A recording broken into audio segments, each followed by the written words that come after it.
Hey guys, happy Tuesday. I'm gonna do Tarot Tuesday. How clever, right? I apologize in advance about the noise in the background. If you can hear it, it's my washer machine. It gets a little moody. So today I am going to be using the Uncommon Tarot, the Chakra Wisdom cards, and the, oh my gosh, I can't remember the name of this one. Chakra something or other. I don't know, it's the chakra reading cards. I can't remember the name. So I was feeling a pull towards the energetic readings along with like to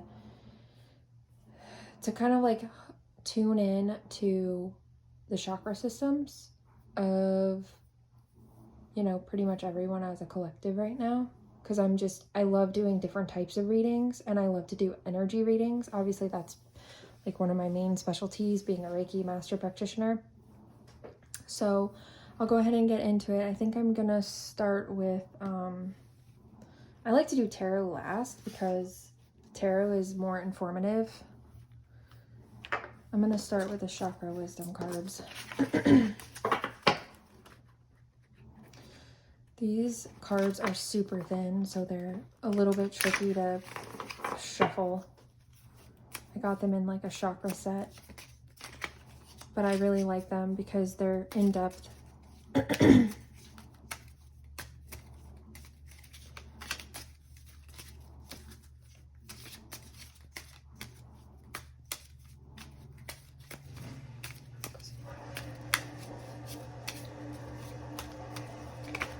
Cool. Oh wow, okay, so we've got the sixth chakra, which is the third eye energy, is coming up right now. So the third eye is all about your all-seeing eye. Your third eye is about your connection to spirit, and also it's seeing through your intuition. So it's connecting with your intuitive side. So this says, sixth chakra, third eye, acknowledge spirit. I trust in a higher source and I acknowledge my direct connection with it. In the stillness, I listen for the wisdom inside, and I am open to the spirituality that is within and all around me. I know that love is the creative force. I meditate and welcome mystical truths. I am open to seeking guidance in my spiritual quest from a spiritual teacher, master, or guru. And this one says imagination. I use my imagination as I create and pursue my dreams and wishes. I ask myself, what do I want? My thoughts create my reality at the physical, mental, emotional, and spiritual levels. I use this power to create harmonious relationships between all these levels. I imagine the life I would like to have, and I encourage my thoughts to be truthful, wise, and discerning. In the quietness of meditation, I see and hear the truth. So this one is all about creating your reality. What type of reality do you want? What do you wish for? Working through your imagination, through your intuitive abilities, through your dreams, because the third eye is also your dream, has to do with your dream state, REM. Sleeping, wishes. So those are interesting. It's kind of, you know what, it's really weird too that it's not, I shouldn't say it's weird, but I pulled my amethyst out. And, oh, well, now that I think about it, I had my amethyst stone on top of my chakra wisdom cards, which the amethyst is the third eye. This is a stone for the third eye. And sometimes the crown chakra as well. So I just love this. I love this little geode. It's so pretty. I don't even remember where I got this. Probably like up in the mountains or something. Okay, but anyways, so that's for those two. And then I'm gonna go ahead and pull some, and this is the moonstone. You probably can't see it, like, I'd have to shine like a light on this one to see the blue hues. It's really pretty. So this is the chakra reading cards. Let's see what type of energies come through in this one. I'm kind of curious to see if it all kind of ties together.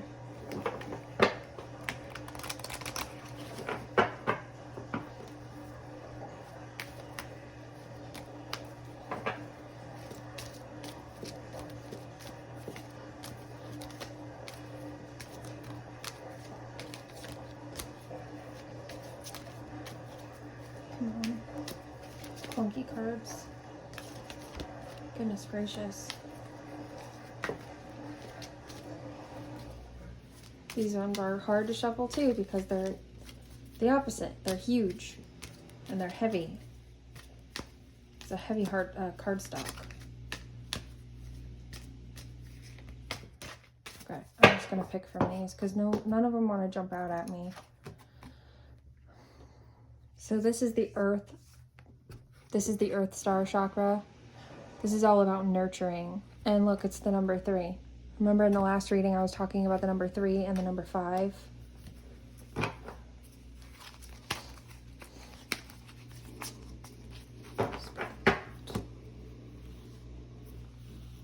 Ooh, I'm already feeling hot. Right here. This is root chakra. This is family. Oh, you gotta be kidding me. Look at that. Number 5. You just can't make it up. All right, let's see what else wants to pop out.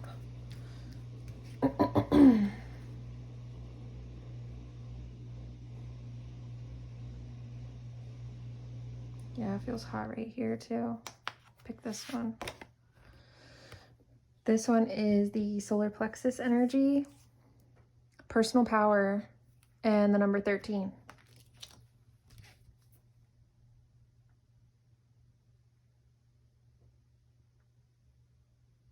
Wow, this like area right here is so warm.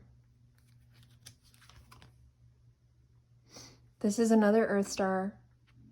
This is grounding. This is connecting to nature, connecting to Earth, being in the 3-dimensional reality. This is rebirth.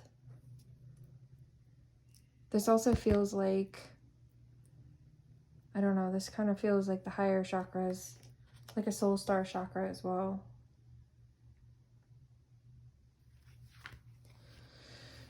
And then we have love. This is the heart chakra. Such a pretty card. I love these cards. They're so colorful and vibrant. So we've got the 6th chakra, which is the 3rd eye. We've got Earth Star twice. So it's all about connecting and grounding yourself and finding stability. This is like being reborn. We have root chakra, solar plexus, and heart chakra. I'm going to pull from the Uncommon Tarot.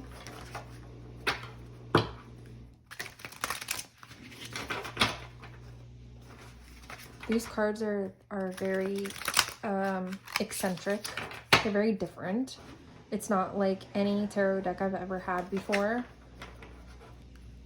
So the cards can be a little tricky when trying to read them, but I like the illustrations a lot.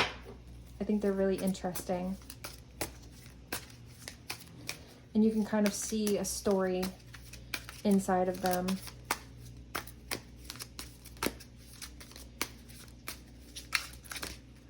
Okay. I've got 3. Nope. Wait, that's a... Okay. So, well, I'm just going to pick these because they wanted to come out. So we have the Page of Coins. This is, well, this energy ties into the Earth Star energy. This is about, you know, finding what it is that makes you feel safe, what makes you feel stable. This is Page of Coins, but it's a Page of Pentacles, and Pentacles is Earth energy. Then we have the Alchemist, which I believe is the Magician. So the Magician can basically have whatever they want. They are their creator. They're the creator of their own reality, which to me ties into the third eye chakra, because this one was all about my thoughts create my reality at the physical, mental, emotional, and spiritual levels. I use this power to create harmonious relationships between all of these levels. So take it as it resonates. This could have to do with relationships. This could have to do with creating, I don't know, I just heard children. So taking the time to create things with your children, finding magic in the small things, because it can really help create a bond with you and your children. 8 of Cups. This is about moving away from things that no longer serve you. So,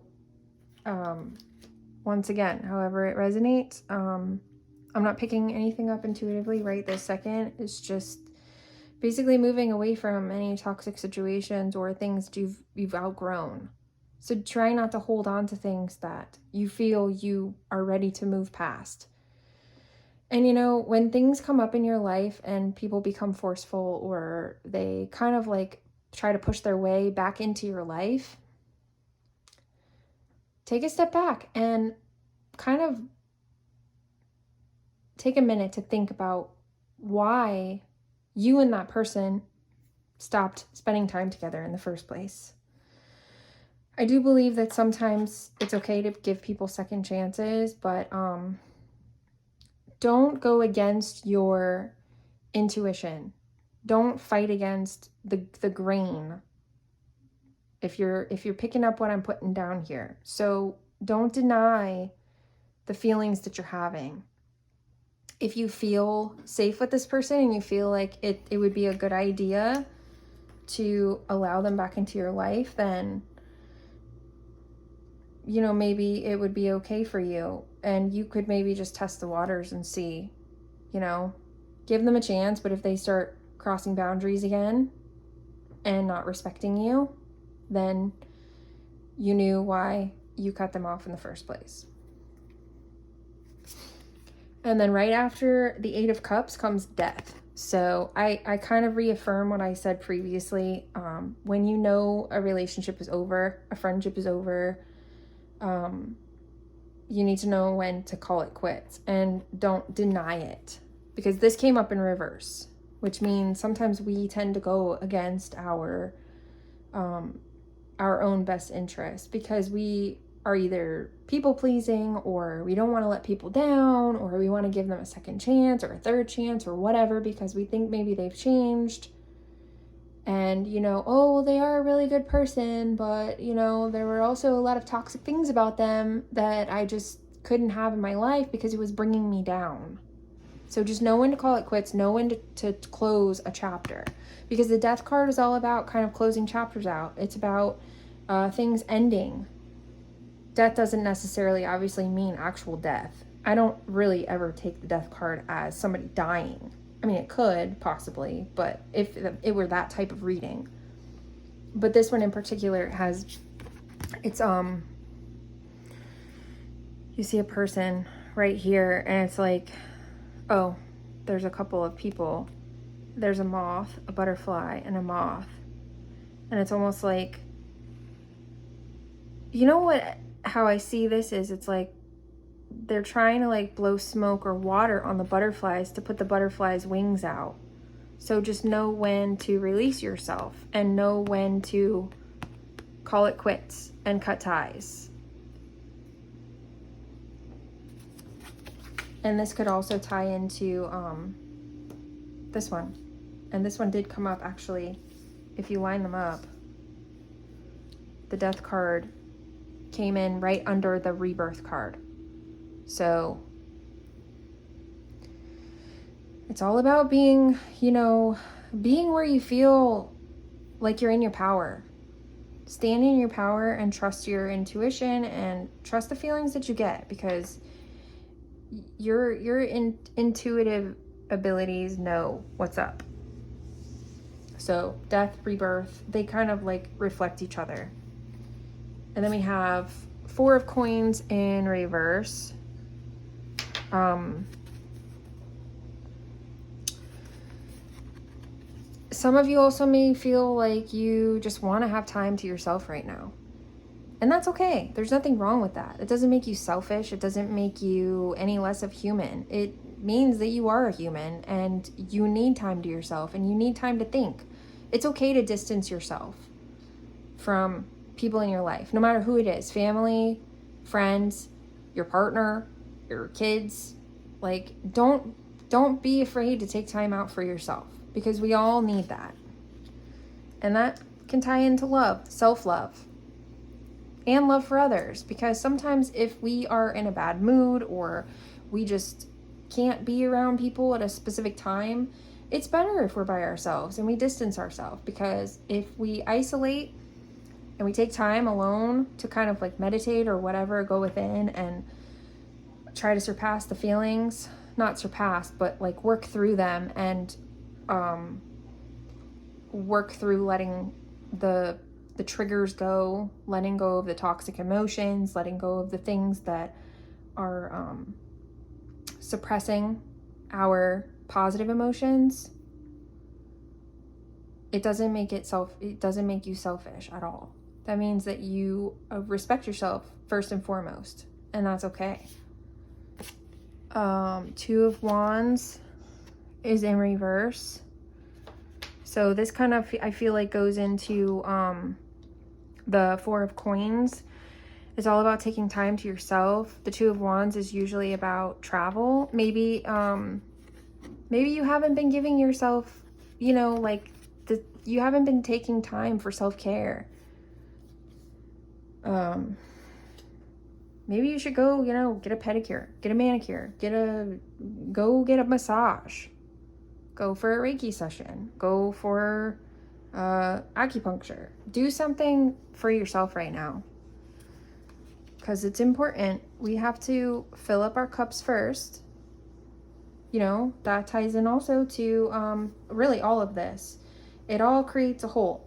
Being reborn, rebirth, taking time to hit the refresh button, self-love, love unto others, because if you fill up your cup first, then you can fill up other people's cups. Bringing back your personal power, trusting yourself, trusting that, you're doing the right thing for you first, and that doesn't make you selfish. Making time for your family, creating, bonding, finding stability, nurturing, and this all ties in. And then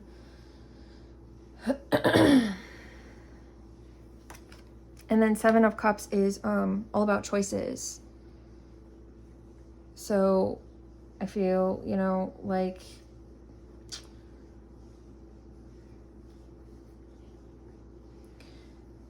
what I've already affirmed with the Eight of Cups, moving away from certain situations, people, places, and also picking your battles.